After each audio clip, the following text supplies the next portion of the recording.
ऐसे पल आते हैं, है ना, जब दुनिया का बोझ असहनीय रूप से भारी लगता है, जहां संदेह आपके कान में दबी हुई झूठी बातें फुसफुसाता है, कहता है कि रुक जाओ, वापस मुड़ जाओ, तुम इतने मजबूत नहीं हो। आप वहां रहे हैं, हम सब रहे हैं, एक ऐसे पहाड़ के नीचे खड़े हैं जो चढ़ने के लिए बहुत ऊंचा लगता है, जिसकी चोटी अनिश्चितता के बादलों में खोई हुई है। आपने असफलता का दर्द महसूस किया है, निराशा की पीड़ा, वो शांत निराशा जो आपको निगल जाने की धमकी देती है। लेकिन ध्यान से सुनो, उस संदेह के नीचे, उस थकावट के नीचे कुछ और है, एक टिमटिमाहट, एक चिंगारी।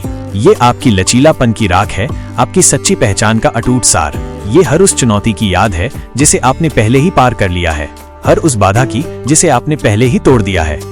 उन समयों को याद करो, वे लड़ाइयां जो तुमने लड़ी और जीती, वे पल जब तुमने अपनी ही ताकत से खुद को आश्चर्यचकित कर दिया। वह शक्ति, वह आग, वह अब भी तुम्हारे भीतर जीवित है, वह कहीं नहीं गई है, वह बस तुम्हारे उसे फिर से जलाने का इंतजार कर रही है।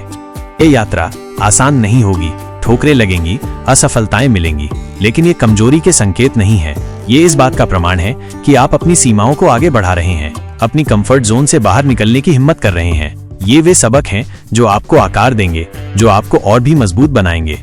तो एक गहरी सांस लो, अपने पैरों के नीचे जमीन महसूस करो, उस पहाड़ को देखो, डर से नहीं बल्कि उद्देश्य की एक नई भावना के साथ। संघर्ष को गले लगाओ, क्योंकि संघर्ष में ही हम वास्तव में ये खोजते हैं कि हम क्या करने में सक्षम हैं।